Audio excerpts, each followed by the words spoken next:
My ex dumped me in January after 9 years together because he didn't think I was wife material. Now he reached out wanting to talk because he needs to get something off his chest. I don't know why he doing this or if I should met him.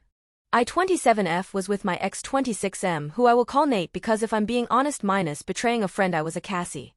I don't want to go too much into the details, but for the last 9 years I lost myself to Nate. He was my world, everything I did was for him. I helped him though depression, helped keep his grades up, even worked 2 jobs so he could focus on collage when his parents disowned him for nearly 3 years because they didn't agree with the major or collage he chose. Bear in mind I was also a collage student. When his parents started talking to him again and started to financial support him, we moved into a new apartment. Nate said he wanted me to quit my job. I didn't, because it was his turn to take care of me.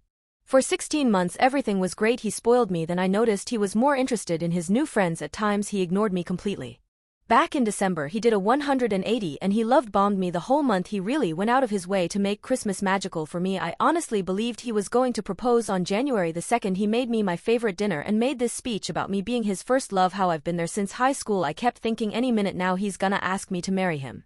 But no, he dumped me as his speech went on. My world fell apart, and as much he tried to sugarcoat it, he basically said, "You were a good girlfriend, but that's what you always be to me, a girlfriend. I don't see you as my wife or the mother of my children, blah blah. You served your purpose, now I don't need you anymore, blah blah. I need someone on my level, blah blah. You're a gold digger, blah. I'll give you 30 days to move out." I couldn't speak and he stared at me looking for a response. I think this lasted 20 minutes before he said he'd sleep in the guest room then left. Strangely, I didn't cry or get angry. I just ordered cardboard boxes online then went to bed. The next day I waited for him to leave the apartment before I left my room. Then I called my boss, asked, begged really, if I could transfer anywhere. She told me there wasn't anything, but if something came up in my department she'd consider me. I then reached out to everyone I knew that wasn't also Nate's friend for a place to stay. My cousin invited me to stay in her spare room for as long as I needed and I could move in straight away, so that was amazing. In the 4 days it took me to pack my stuff and move out, I didn't see or speak to Nate. I doubt he even noticed.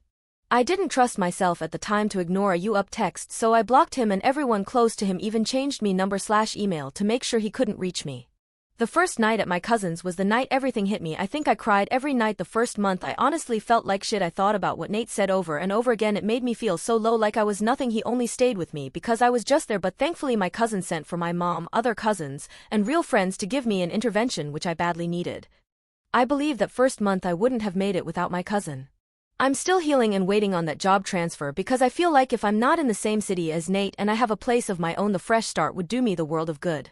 I thought by now I'd be a distant memory for Nate, but shockingly he sent flowers to my job today for my birthday, which was on Sunday. Apparently he went to my parents' house looking for me too, and my mom admitted he's been before dropping off stuff and tried to ask questions about me, but they told him to fuck off.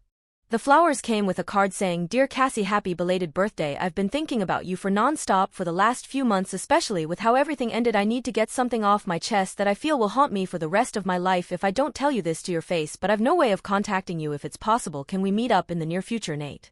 What could he want? What's haunting him he needs to say to my face? Everyone in my life is telling me ignore him, but they hate him. I'm torn, but I can't lie. My curiosity is telling me meet him to see what he wants. Has anyone been in my shoes or in Nate's? Update. So we ended up meeting, and no, I didn't go to him.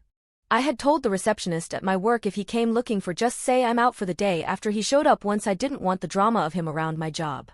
So Nate just kept going to my usual places like the grocery store I go every Saturday evening or the park I ran at Sunday mornings, his words, till he would eventually run into me.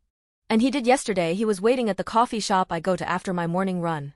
When I saw him I tried to turn around and leave, but he kept calling me, so I thought to myself if everything went pear-shaped a coffee shop would be safer than my walk home.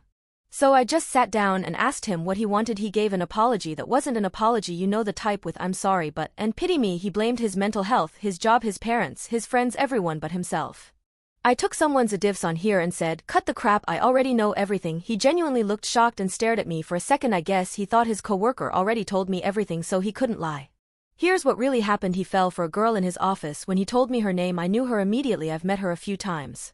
He told for the last 2 years he idolized her. To be fair, she's beautiful with an amazing personality, and he hated me because I was the one stopping them from being together because his coworker was too classy to be a side piece.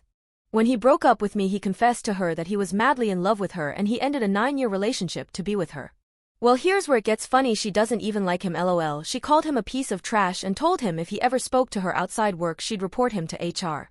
So I asked him, what has any of this got to do with me? Like we are over? I clearly cut ties. There's no reason for us to speak?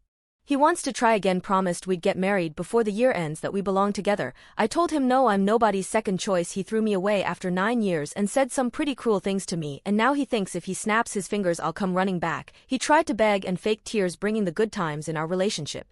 I told him please leave me alone as he wasted too much of my time already. I texted my cousin to meet me at the coffee shop. He kept saying nonsense, even suggested if I went to couples counseling for a few months he'd leave me alone. The 20 minutes it took for my cousin to arrive felt like 20 years.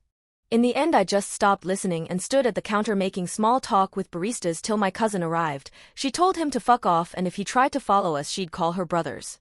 He stayed in the coffee shop as far as I know, and we just went home. That's it. It's only been a day, but I feel like it's over and I'm free of him.